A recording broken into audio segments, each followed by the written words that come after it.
Hello, everybody. My name is Eddie Laporte, and I'm the Executive Director of the New Jersey Office of Faith-Based Initiatives. And this is the last of a series of Q&As that we'll be hosting today. And today's topic will focus on special projects. With me today, and I won't be the sole voice on this webinar, as I have my colleague, Luisa Soto. She'll be going through the slides, and she'll be also going through Sage, showing you how to access the application and the website. So take it away, Luisa. Hello, everyone. My name is Luisa Soto. I am one of the program officers for the New Jersey Office of Faith-Based Initiatives. So in today's webinar, we are going to navigate through the OFBI website, followed by reviewing the grant guidelines for special projects, and then proceed to access the application through Sage. To download the application and access the supporting documents, please visit our website. Once at our homepage, proceed with going to Grant Opportunities, scroll down, and you should be able to see the grant guidelines as well as any supporting documents needed to be able to apply for this application. The website address is listed below. Since this webinar is going to be recorded, you can come back to this slide to jot down the website address. Or you can do what I do, and you can Google the New Jersey Office of Faith-Based Initiatives. Yes, that is another option. Okay, so we are currently using the System for Filing Grants Electronically, also known as SAGE. This is where you're going to be able to access the application and successfully submit the application for special projects. The website address is www.sage.nj.gov. Again, it is www.sage.nj.gov. The following browsers in black are 100% compatible with Sage. They are Microsoft Edge, Safari, and Firefox. Please do not use Google Chrome, as Google Chrome is not compatible with Sage. And if you decide to go with Google Chrome, it will deceive you by letting you think that you are actually applying and submitting an application, but you're actually not. If you go through the application process and submit it, it will give you the statement of application submitted.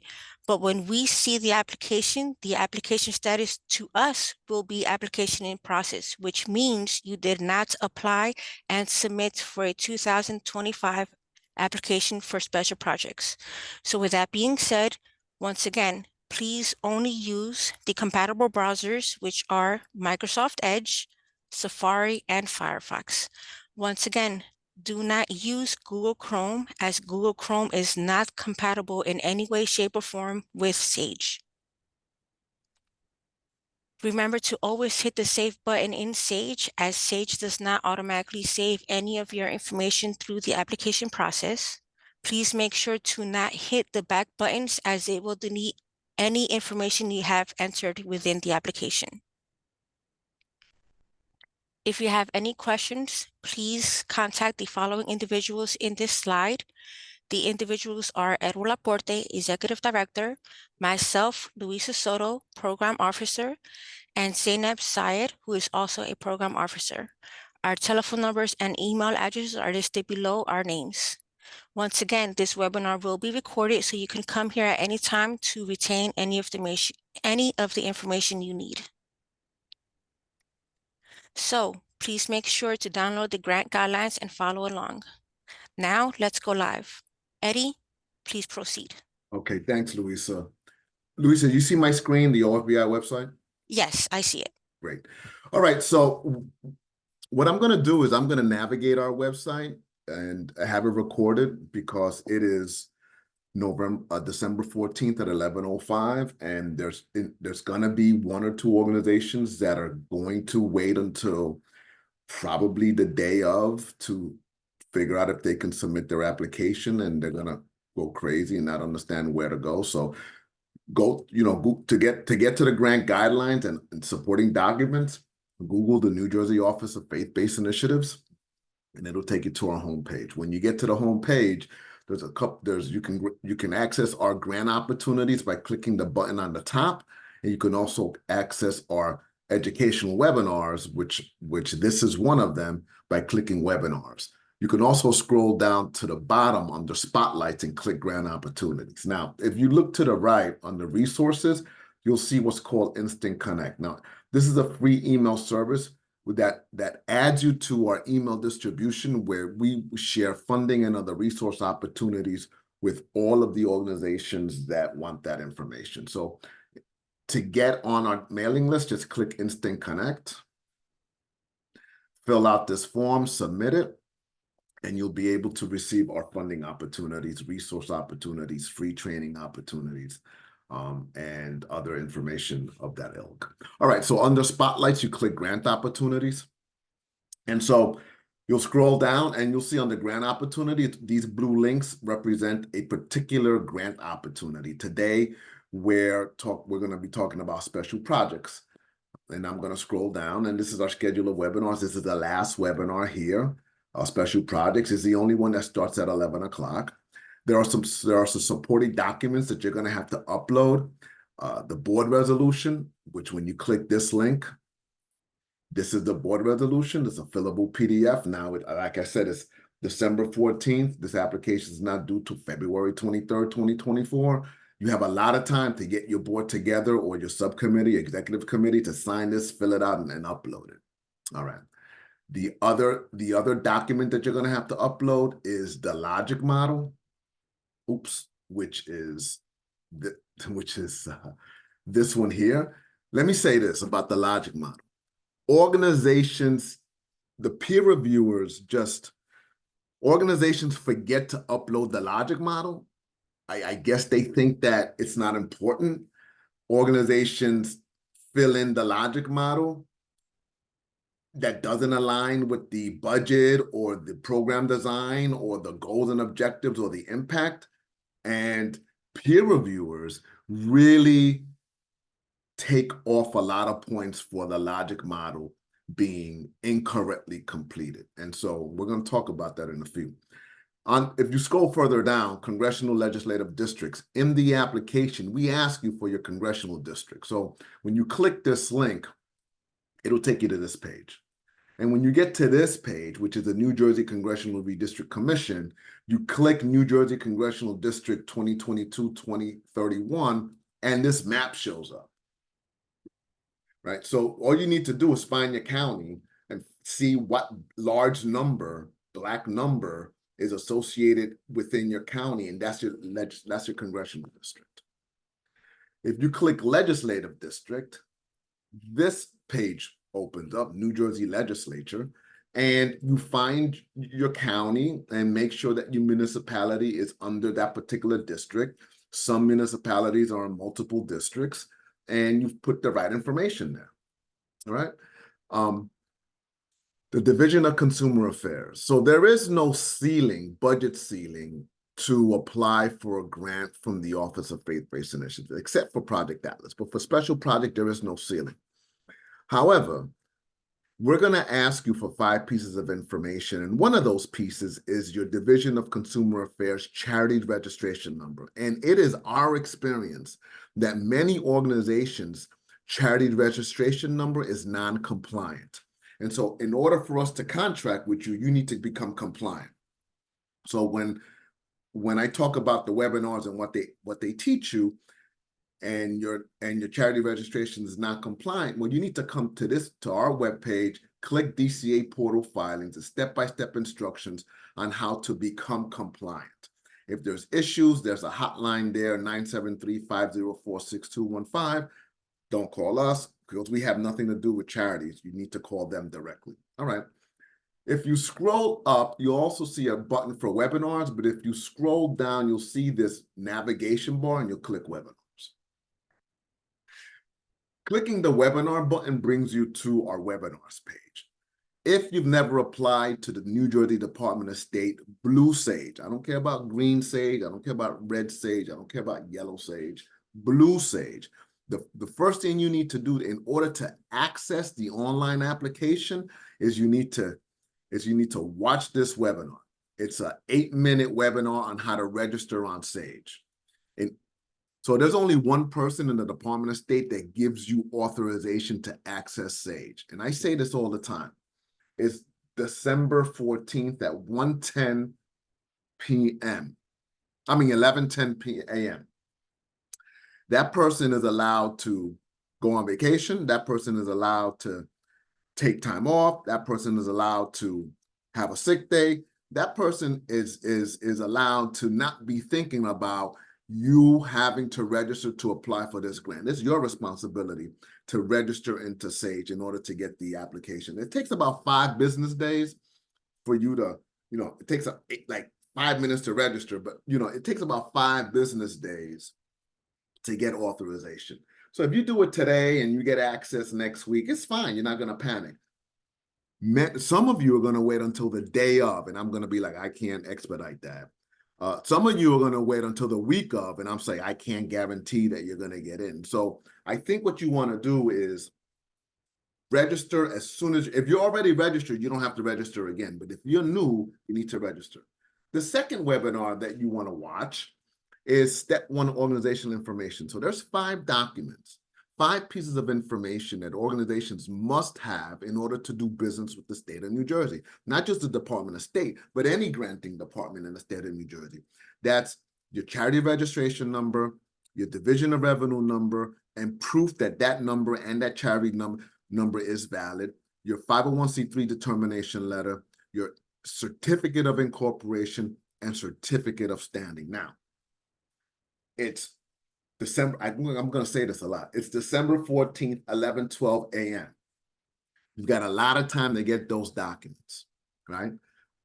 This webinar will show you how to navigate various state departments to get the required documents. The only one that it won't talk about how to navigate is to get your 501c3 determination letter, and that you should have on file. On the day of, or 3 days prior, you're going to forget that on December 14th at 11:13 a.m., I said, to lessen the stress that you're going to have, because some of you just going to, you're going to mismanage your time. You're going to forget about this, and you're going to say, oh my God, it's due in 2 days. What you can do is you can put placeholders in areas where this webinar tells you to put certain numbers. You could put all zeros. And where this webinar says to upload a document, you can upload a document that says something like this. The name of the organization, understand or is well aware that if we're approved, we will not enter into contracting until the required documents are uploaded. We further understand that if the required documents are not uploaded within 90 days of the date of the award letter, that you know that the application, the grant will be rescinded. That's it. So you have a whole lot of time to get that information. And if you don't have the information, you can put zeros and upload that little verbiage, and you can do it on a plain Microsoft Word document and upload that. And then the hope is that by July, award letters are released, and then you have 90 days from there. So let's say you get the award letter on the 10th of July. I don't know, I'm just picking a day. You have until October 10th. On October, we're not going to extend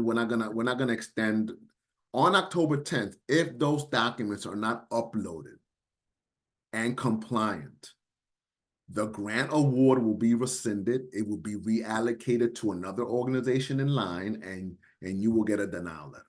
Okay?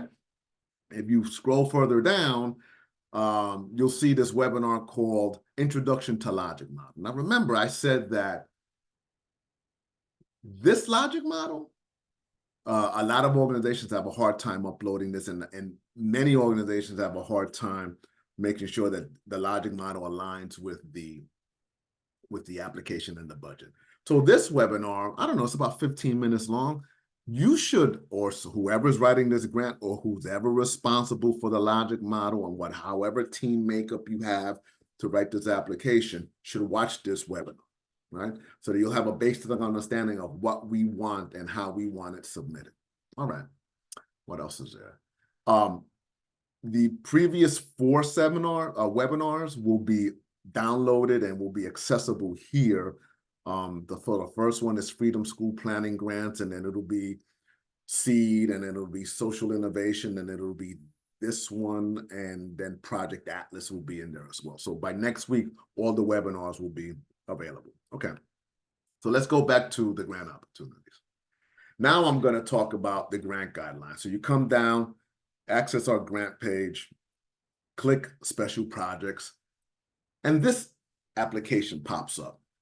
Now I'm going to go through this in detail because some of you are not going to read all this stuff, and this is an opportunity for you to hear it for the first time on December 14th, and have a basic understanding. And then if you're going to delegate this, you can say, hey, you need to watch the webinar that's on their website on this. So the applications due December 23rd, 2024. Eligible criteria are all the 5 pieces of information that I had previously talked about: charity registration number, division of revenue number, 501c3 determination letter, certificate of incorporation, and certificate of standing. Ineligible applicants are houses of worship.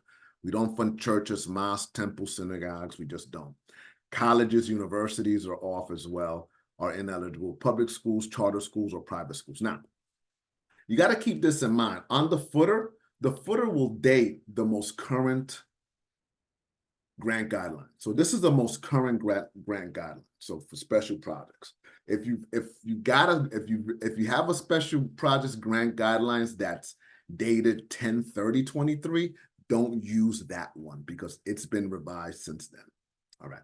So we have 3 funding opportunities: civic and community engagement, food security, and services to senior. So civic is 10, food security is 20, services to seniors is 20,000.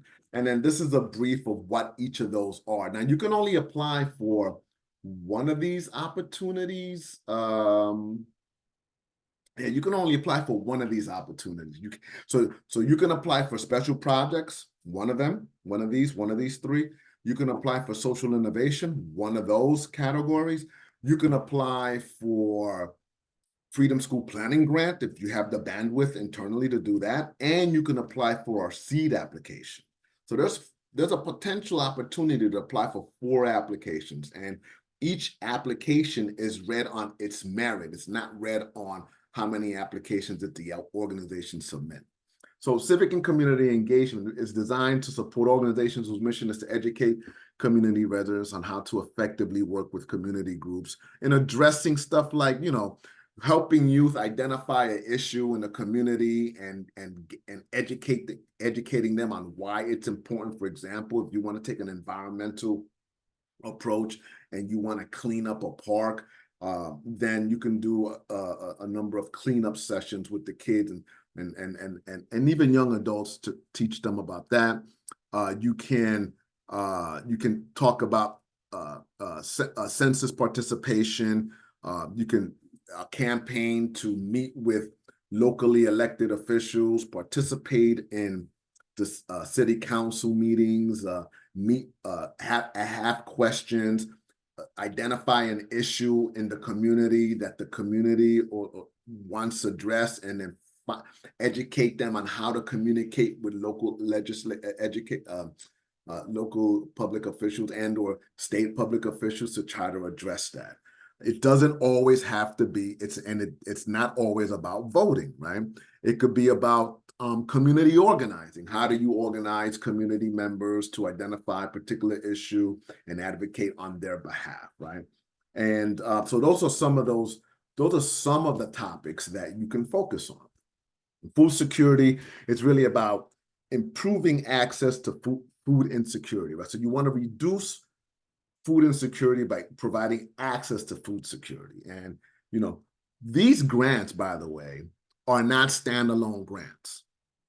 And you're going to have to let the peer reviewers know that what you're applying for is part of a larger funded grant with other funding sources, and that our grant is gonna be used to expand services or implement the pilot component that you think is necessary, but you don't have the funding to do that. If you're not able to indicate that relationship between an existing funded program and how our grant is going to be used to leverage that, increase access, or create a component, then this might not be the grant for you, because we're not looking to fund standalone programs with our finite funding. You and I both know that 10,000, 20,000, and 20,000 alone is not enough to fund a larger program. And our programs are not for the summer. It's really for the entire the entire grant year, which is July 1, 2024 to June 30th, 2025. Services to seniors is really designed to keep seniors at home, provide socialization opportunities. If you have the capacity to identify certain traits in depression or anxiety, that you have the wherewithal to maybe refer them to services within your local community that addresses those types of mental health issues. I'll answer all questions at the end. Application due February 23rd. All right, so this is the project, this is the rubric that you're going to use to apply online. And I'm just going to go through it because it's December 14th and we have time. So the first section is project summary. So we're asking you to answer all these bullets. 1, 2, 3, 4, 5, 6, 7. Provide an overview of the organization, its name and the mission of the organization. Provide a brief overview of the proposed activities that you're applying for, not the larger funded organization, but how this funding is going to, support an aspect of the larger funded organization or be a new component, and what are those activities. A brief overview of the budget and the project's SMART goals. That's another area where organizations lose a lot of points, is their inability to write effective SMART goals, and I'm going to go over that. Indicate how the logic model aligns with the budget, activities, the SMART goals, and the impact that the program has on the participants. Indicate how the OFB, and this is like an executive summary, so when we look at it, or the peer reviewer looks at it, they'll say, okay, I have a basic idea of what this application is going to talk about. Indicate how the OFBI grant will be used to support an existing program. How will the OFBI funding be used to expand or add a component that's not being implemented currently? Indicate the funding sources of the currently funded program that this is going to support. Indicate how long the organization has been implementing the approach designed to solve the identified social issue. Organizational capacity. Describe the leadership makeup of the organization, its board of directors. Who are they? What skills do they bring to the organization? How long have they served? How many times does the board meet? How long has the executive director been leading the organization? And what are the key ways that the organization is mentoring and fostering leadership opportunities within it? Statement of need. This is critical, right? So utilizing the Human Services Advisory Council needs assessment. Every county has a HISAC. Assure that the social issue being addressed that you're writing for, the funding opportunity, is one that has been identified by the county needs assessment. Because we need to know, the peer reviewers need to know, well, what's the justification for this project? What surveys have you used? If you haven't used any, then identify what the HISAC says. And if the HISAC says that our approach is not like a priority, then what makes you think that the CAP funding that you're applying for is an approach that the targeted population needs addressed in the manner that you're addressing it? That's all. It's a needs assessment. It's a basic needs assessment, right? Statement of collaboration.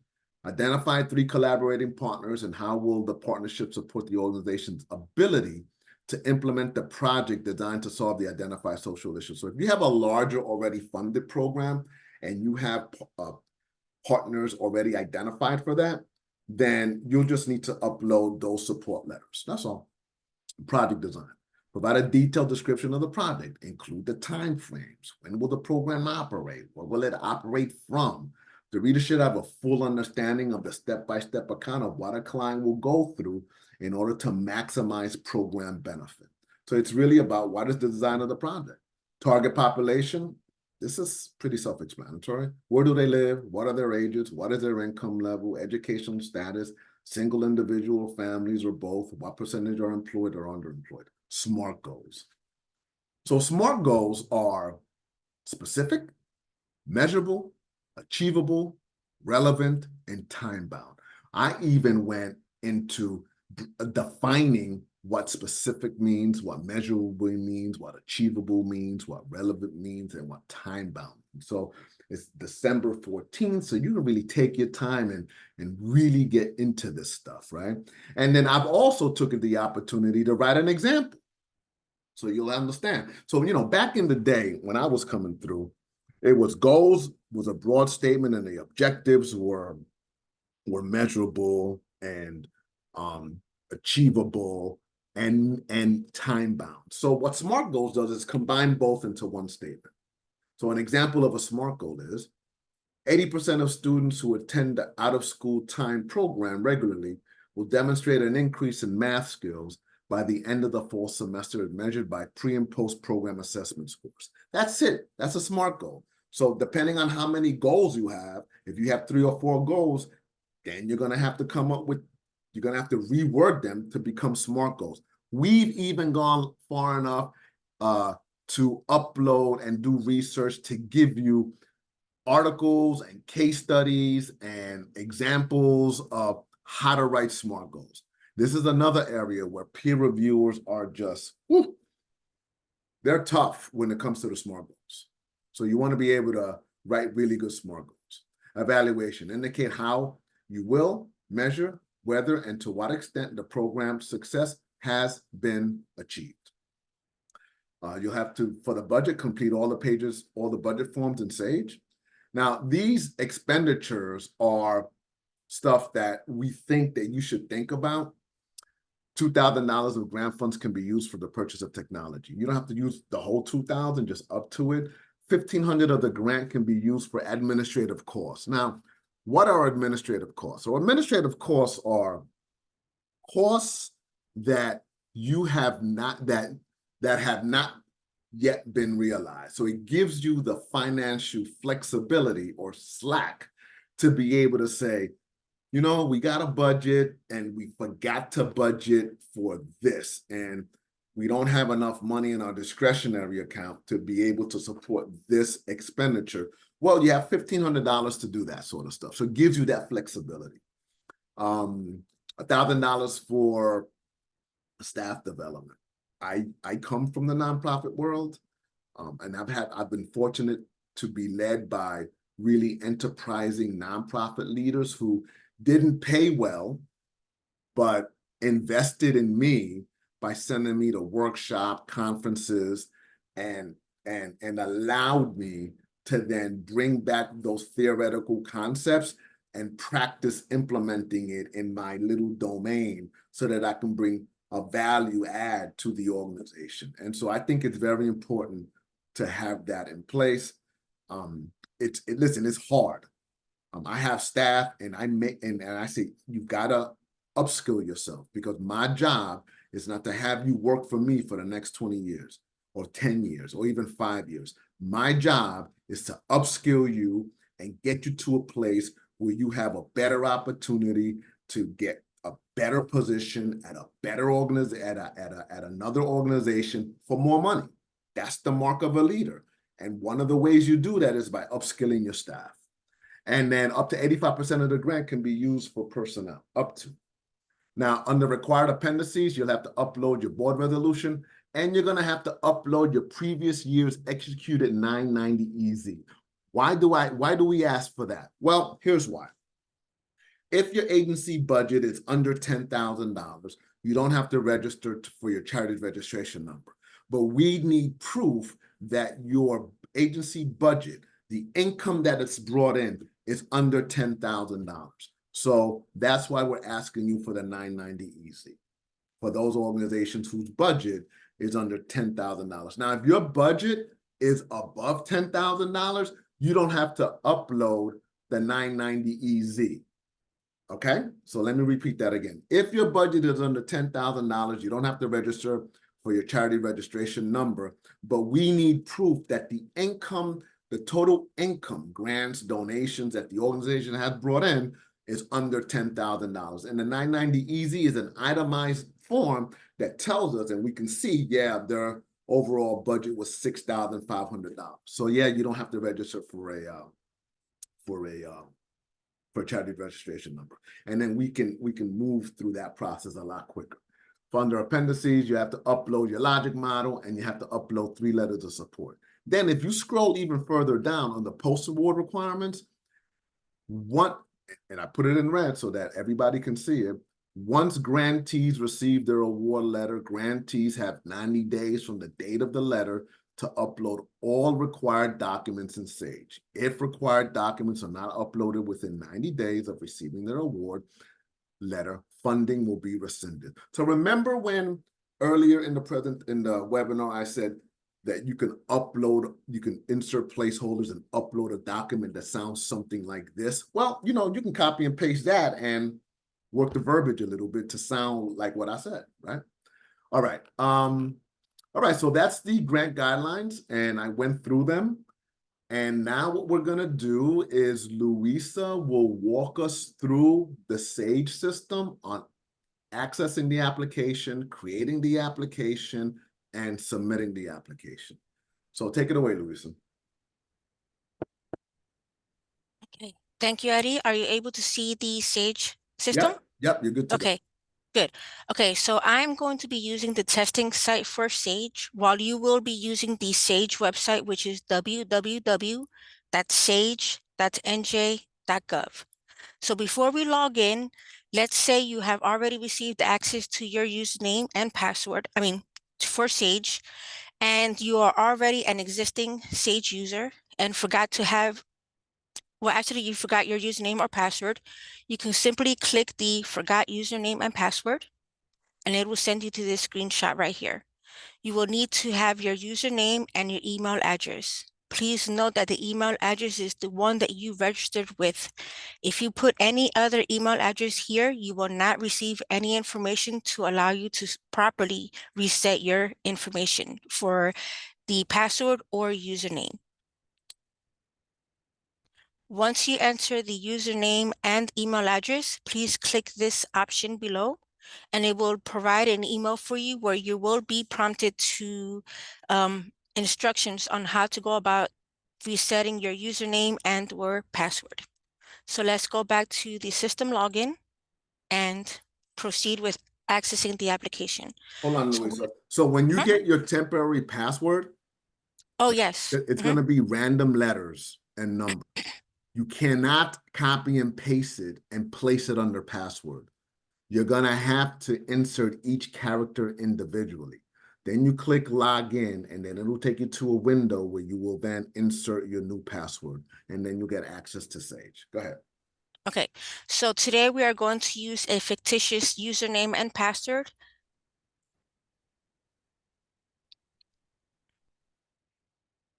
Now we are going to click the login button.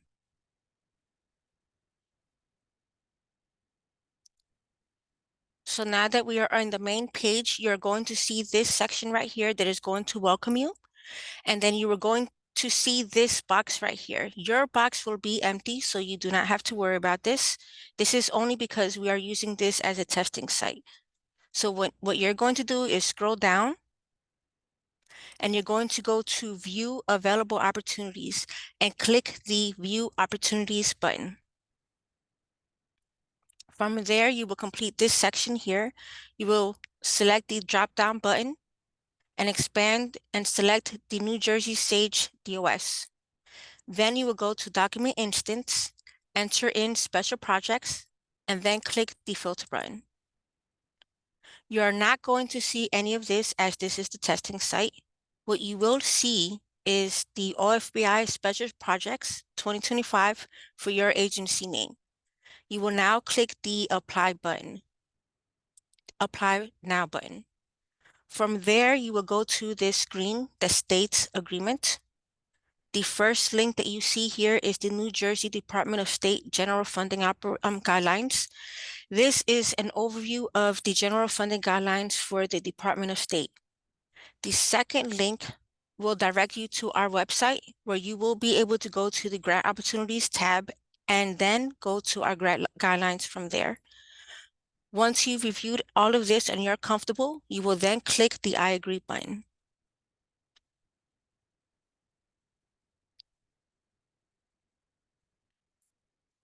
Okay, so now we are actually in the application itself. So from here, we're going to go to form menus and then go directly to profile information.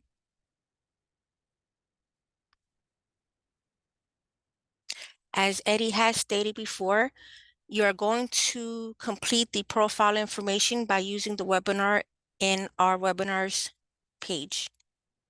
Once you have completed that information, you will now go here, enter this information here. I'm going to put Amanda Smith, and her title is Executive Director. You will then proceed with the check button and then click the save button. Hold on, Louis. You click save. Okay. So what's yes, hold on. when you get to this page, you won't see an error, and it'll be a blank page. And the only boxes that you need to fill are those 4 that she indicated. When you click save, Sage will then automatically populate the information like services to Latinos, the tax ID number. But when you first get to this page, everything is going to be blank. So don't panic because it's December 14th. But on February 22nd, you're going to forget that we said that, yeah, it's going to be blank. You're going to try to insert stuff, and there's no text boxes to insert except for those 4 where she put Ms. Amanda Smith, Executive Director. Okay, go ahead. Yes. Okay, so let's say, for example, you do have an error. Just simply go back to the save button and click the save button, and then it'll populate everything once again, just to be on the safe side. All of this information is already going to be entered while you're completing the profile information through the organization part. So now that we have saved this, I'm going to show you a few options on how to proceed with navigating yourself through the forms sections. You have the option of completing the application, this form right here, hitting the save button, and then clicking the next button. That is one of the options that you have. The other option is clicking the save next button, which will automatically save the information for you and automatically take you to the next form that you have to complete. So for this purposes, now that I've showed you the other options that you have, I'm going to go back to Forms menu and just simply use that for the proceeding application process. So now we're going to go to selection of grant category.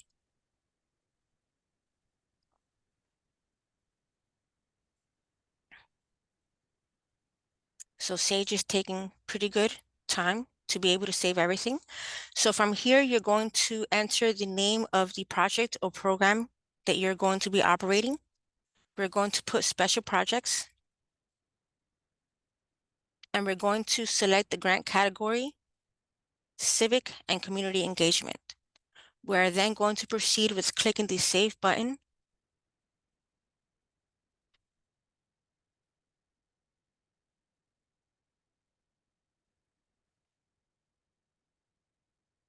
And then going back to Forms menu.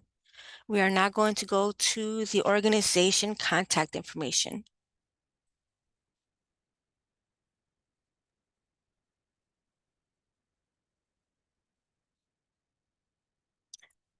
The longer you take to apply for this application, the more you may have problems with Sage as far as taking its time saving properly.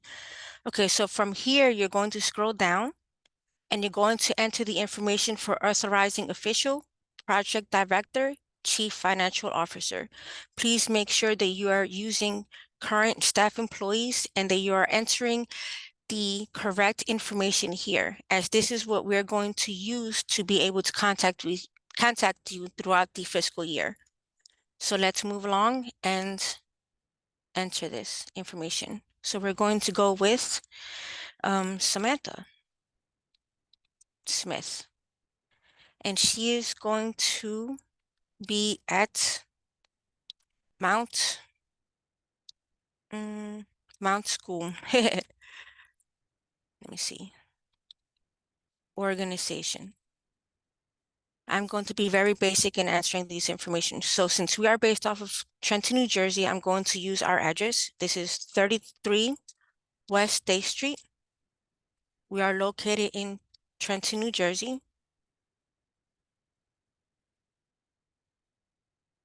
And we are with a zip code of 08625. The telephone number is going to be 609-123-4567. You do not have to enter a fax number, as you see that there is no asterisk here. For email address, we're going to use email.address@gmail.com. If you do have a website, please enter it here. So for project director, we're doing the same thing. We're going to go to Mr. Sam Smith. The address is 33 West State Street. The city is Trenton, New Jersey. And the zip code is 08625. The telephone number is 609-123-4567. And the email is going to be the same. Email.address@gmail.com. For the Chief Financial Officer, we're going to have John Smith. The telephone number is 609-123-4567. And the email is the same. Email.address@gmail.com. The institution's annual budget will be $20,000. Now that we have completed this section, we're going to scroll up, go to the Save button, and click the Save button. Excuse me. You will not see any of these errors. Like I stated before, this is a testing site. Okay, so now we're going back to Forms menu, and we're going to go to Project Summary. So this is where you're going to need your grant guidelines. You're going to be using that to be able to answer all of these questions accurately. So with that being said, we're just going to enter in testing, since this is a testing site for the moment. We're going to click Save. Please make sure that all of the information you're entering in these sections align with the logic model as well. Okay, so now we're going back to Forms menu, go to the organizational capacity, and enter testing. Once again, please go to the grant guidelines to answer all of the questions for this particular section. Now we're going to click the Save button.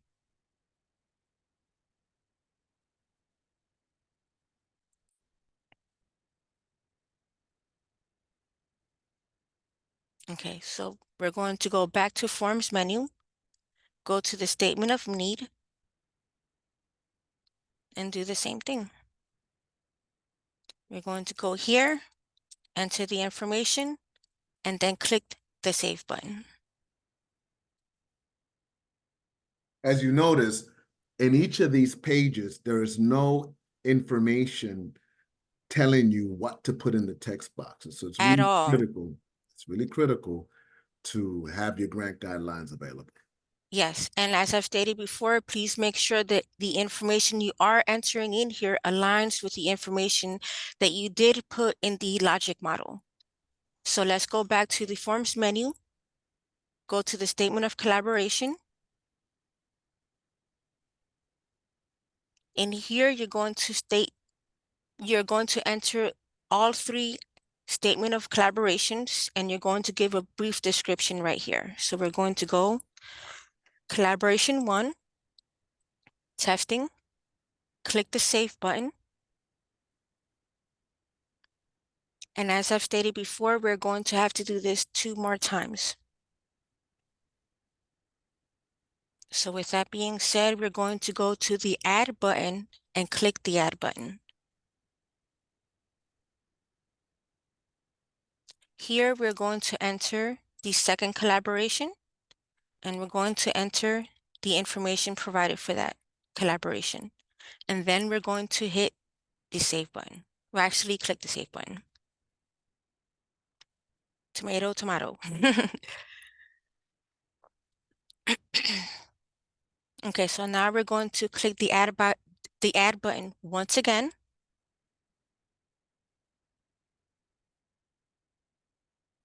And then we're going to go in and enter the information for the third and final collaboration.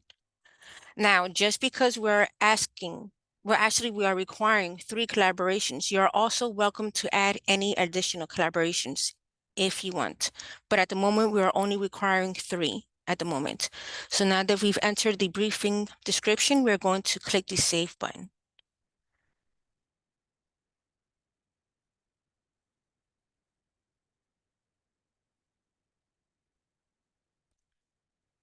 Okay, so now that we've added all collaborations, you are now able to go here, expand the drop-down box, and then you're going to be able to see all 3 collaborations here. So now that we've entered all of them and confirmed that we do have them all, we are then going to proceed with Forms menu, and we're going to go to Project Description. So as I've stated before, make sure that you go to your grant guidelines to be able to enter all of this information. And once again, all of this is going to be in your logic model. So please make sure that it aligns, and it's basically saying, I'll have to say basically the same thing. So for testing purposes, we're going to just scroll through, enter test, hit the tab button, enter some wording here, hit the tab button,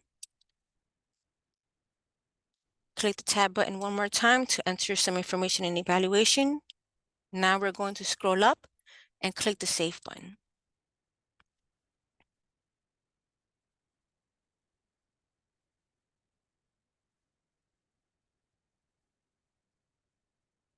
Okay, so now we're going to go back to Forms menu, and now we're going to start working on the budget section.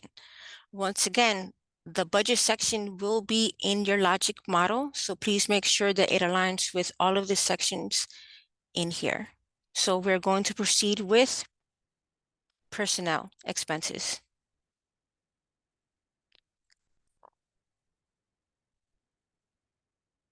Okay, so before I start entering any information, please take note that any employees you're going to enter in here, some of them you may have fringe benefits with, and some of them you may not.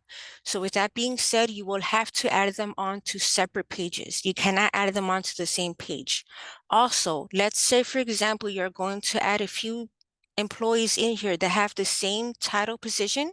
You're going to have to make sure that that position title is unique. So let's say, for example, you have, let's say, a few speakers that you're going to be adding to this application.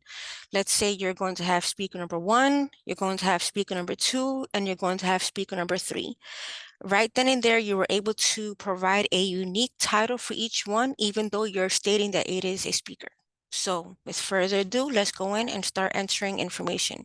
I'm not going to use the fringe benefits breakdown, only because I want to make sure that I'm going to calculate everything. We're going to see if you can actually get to $10,000. So let's go. So here I'm going to add Adam Smith. The annual salary is going to be $40,000. The standard weekly hours are somewhere between 35 hours to 40 hours. I'm going to enter in 40. The weekly hours on the project are going to be 10. And I'm going to be requesting, I'll say $2,000. We're going to, hold on, see, I made a mistake here. So this is speaker 1, and the staff name is Adam Smith. Okay, so now we're going to the second line item, and I'm going to enter speaker number 2, and it is going to be Amanda Smith. She will also have an annual salary of $40,000. Oops. And then the weekly hours for her will also be 40 hours. We are going to be basically just copying what we have for Adam at the moment. So we are going to request grant funds for her, which is $2,000. And I'll say I'll add another speaker. So we're going to have speaker number 3, and it is going to be John Smith. We're also going to give the annual salary of $40,000. They are also going to have a weekly standard hour of 40 hours, and they are going to be working on this project for only $10, 10 hours within the week. We're also going to give them $2,000. Now that we have completed these personnel section, we're going to scroll up and click the Save button.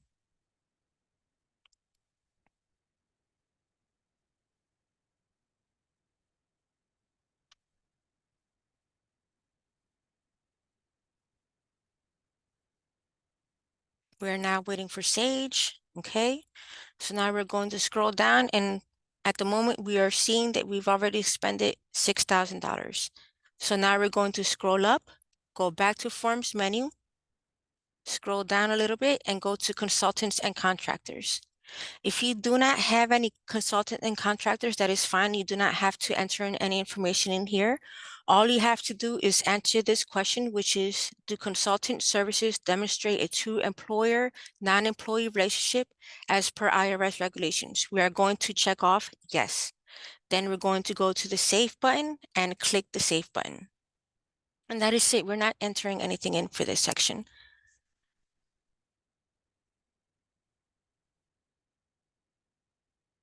Okay, so we're waiting for Sage to save. Now we're going to go back to Forms menu. We're going to scroll down just a little bit more and go to other cost categories. Now, let's say, for example, you've gone through your grant guidelines and you were able to see the limitations you have for all of the topics. Like, say, for example, you have the equipment, which is $2,000. You have a limitation for staff development, which is a maximum of $1,000. Then for administrative costs, you have a maximum of $1,500. So in this case, we're going to use equipment. We're going to just enter laptops for educational purposes. That is going to be the justification of why we're purchasing laptops. Okay, so the cost estimation is $2,000. Then the grant funds we're going to request from the state is $2,000 as well. Here I have to add one more zero and we're good to go. So now we're going to go to the other grant line item and we're going to go to consumable supplies. Consumable supplies are basically just office supplies.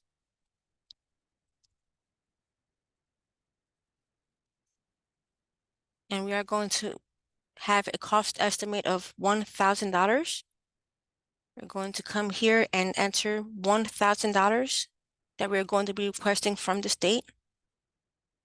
And I'm going to just add an extra line item, which will be other admin costs.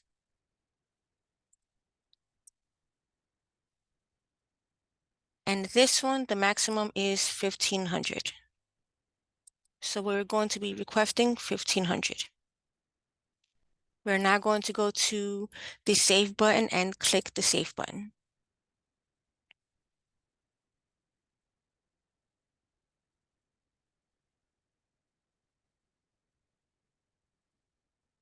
Sage is actually behaving very well today, so I'm very happy for that. Okay, so now we're scrolling down. We're going to go to the overall budget. And all we're going to do in this section is just save the information so that Sage can populate all of the information we have entered in the budget sections. So we're going to go to Save and click the Save button. We're going to see if we actually have $10,000. Let's see what happens. Okay, so let's scroll down. Oop, we have 10,500, which is fine. You know, if anything, all you have to do is go back into any of these sections, take away $500, resave, and we should be good. Okay, so with that being said, we're going to Forms menu. We're going to scroll down and we're going to go to Required Appendices. In this section, you're going to be required to upload the board resolution and the executed 990 EZ. For this year, you're going to have to use the 2022 EZ form. So with that being said, we're going to click the Choose File. In this case, let me locate. Well, no, hold on, we're on desktop. Okay. We're going to locate the board resolution and we're going to upload. Now we're going to choose File. We're going to select the EZ990 and upload. We're going to go back to Save and click the Save button.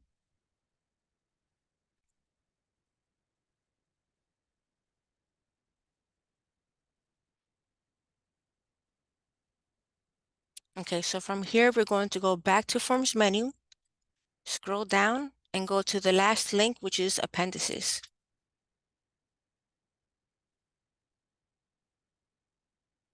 In here, you're going to be required to upload the logic model and the 3 letters of support from your statement of collaborations. So from here, we're going to go to logic model.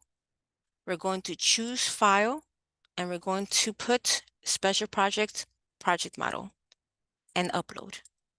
We're going to go here to description, the letter of support for number 1.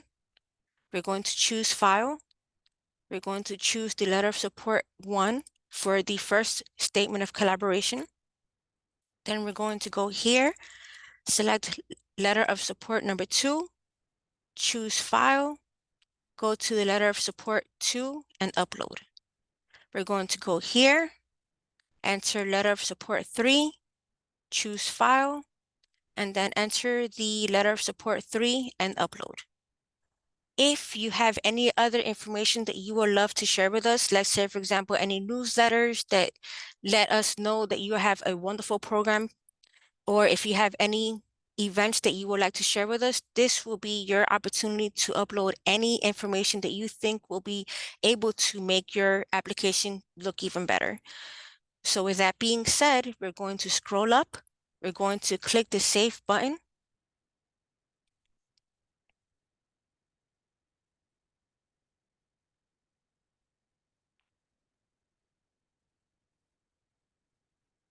And then we're going to go to Forms menu, make sure that all of these sections have been completed.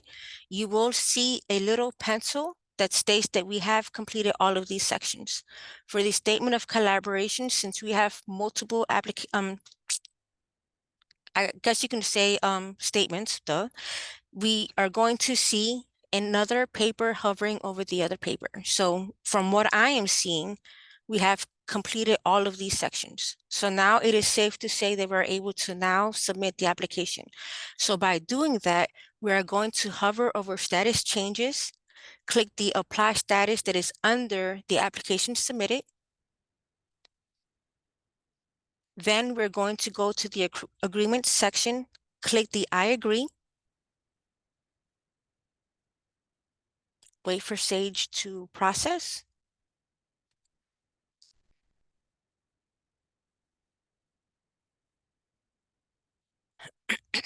And now we have submitted the application. So you should see this box right here. If not, simply go to details and click the details link. You go to current status and you should be able to see application submitted. Now, like I've stated before, make sure that you're using only Microsoft Edge, Safari, or Firefox. do not use Google Chrome. Even if you are using Google Chrome, it will state that you have submitted an application. But as I've stated before, when we see your application, this is going to say application in process, which means that you did not submit the application. So please make sure that the only compatible browsers that you are going to use are Microsoft Edge, Safari, and Firefox. I am done with this, so Thanks. thank you very much. Thanks a lot, Louisa. If you can stop sharing.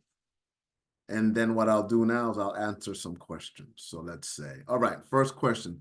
The language in food security is confusing. Do you have to do both food drop-off and client pickup 4 times a week, or is it food drop-off or food client pickup 4 times a week? It's one or the other, either food drop-off 4 times a week or client pickup 4 times a week.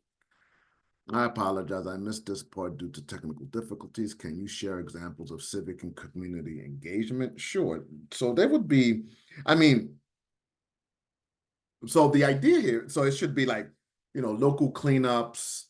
You could have an environmental twist on it and work with a bunch of number of kids or young adults and identify an area in your town where you want to clean up. We'll work with the local authorities to try to make that happen.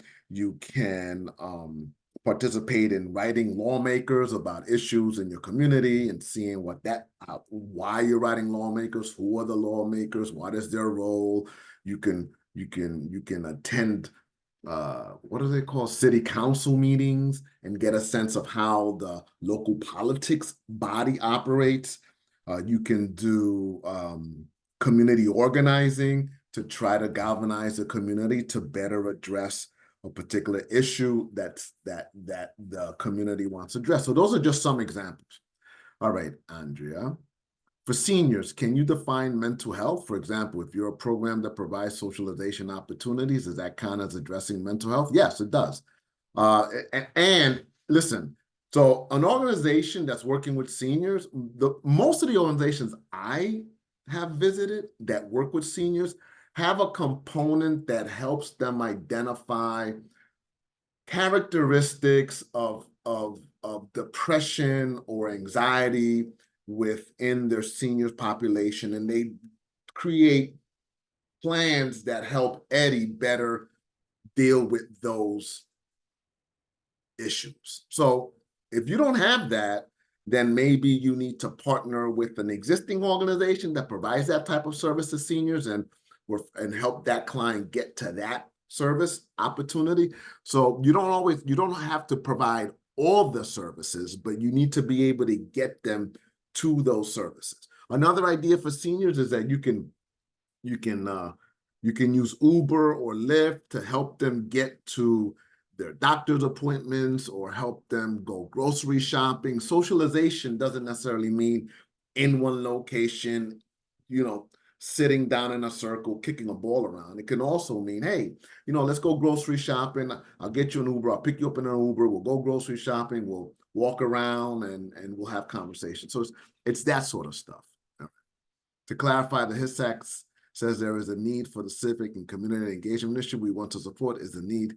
Can we support that need? Well, the Human Services Advisory Council needs assessment says, hey, this is County X, and we've done this assessment, and these are the top priority issues that the county and the municipality and all the subcommittees and commissions have identified as needs in the community. If civic and community engagement is identified, then you need to cite that, and then you need to say, okay, yeah, this approach is identified as a need in the community, and then you need to then implement it as that. Now, if the HISAC doesn't say that civic and community engagement is an issue that needs to be addressed, then you need to find out, then you need to, you know, are there any surveys? Are you doing any focus groups? Are you talking to groups of children or students or young adults or adults to figure out that, yes, civic and community engagement is needed because of X, Y, and Z. We just need you to give us a reason, a justification of why it's needed in your community. For food security grant, can these funds be used to support student families in need that are enrolled in other programs we have? Yeah, I mean, it can't only be for them, but it can be for the wider community. And then your existing student families can participate for senior services. Can you confirm how formal or informal of an assessment you are referring to? If we are consistently checking in with our clients and informally assessing and talking with them about how they are doing, what they may need, does that count? Or are we expecting that programs use specific evidence-based assessment tool? Well, every senior program that has a larger funded program conducts actual specific evidence-based assessment tools, right? And so if you have a seniors program and then maybe you want to use our funding to implement an evidence-based assessment tool, that's one approach.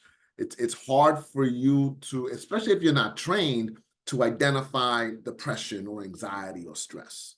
So you can indicate that that's how you do it now, but maybe you can also, you can say, hey, listen, we do it informally, but if we get an inkling somehow, we'll refer Eddie to this, our partnering agency that really does evidence-based assessments on depression and anxiety and stress, and to better get a gauge of where he's at. You could do that too. You can say that. Last important question. Can you apply for 2 of the categories in one application, or would you need to submit 2 separate applications in Sage? Yeah, so you can only apply for 1 category in special projects, 1 category in social innovation.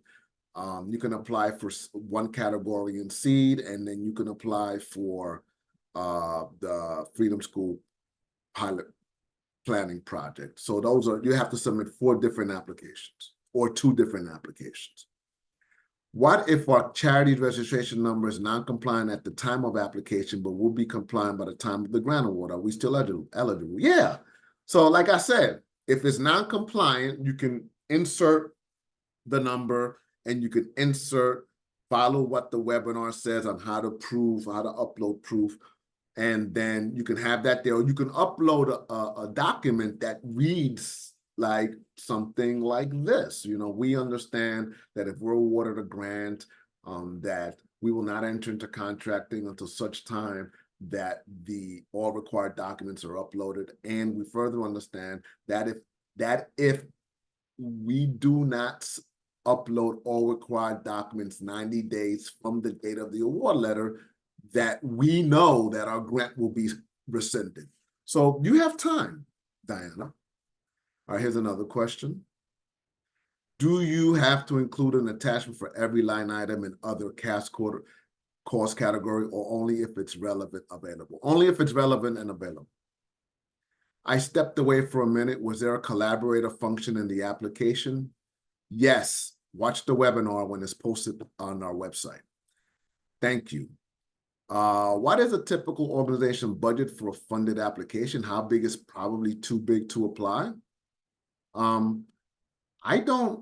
There is no limit, right? So it's not too big to apply. It's really, you know, is your organization, so for example, Rutgers University, it's a gargantuan organization, right? And so when they receive a small grant, it has a tendency of getting lost in the larger budget. So you're going to have internal communication to say, hey, we're applying for this grant. It's $10,000. It's for this. It's going to support this already funded program, so that internally you know where it's at. But there's no limit. Can we utilize existing HISAC research findings to support our proposal, or is there a specific assessment? No, you could use HISAC. Regarding personnel costs, are these intended to cover existing staff, additional staff, or both? Well, look, it's a small grant. I don't know how much of the grant you're going to use for personnel. This really is to support an already existing funded program, and it allows you to implement, either use the money to expand services or use the money to implement the component that you can't find funding for, but that you think it's necessary.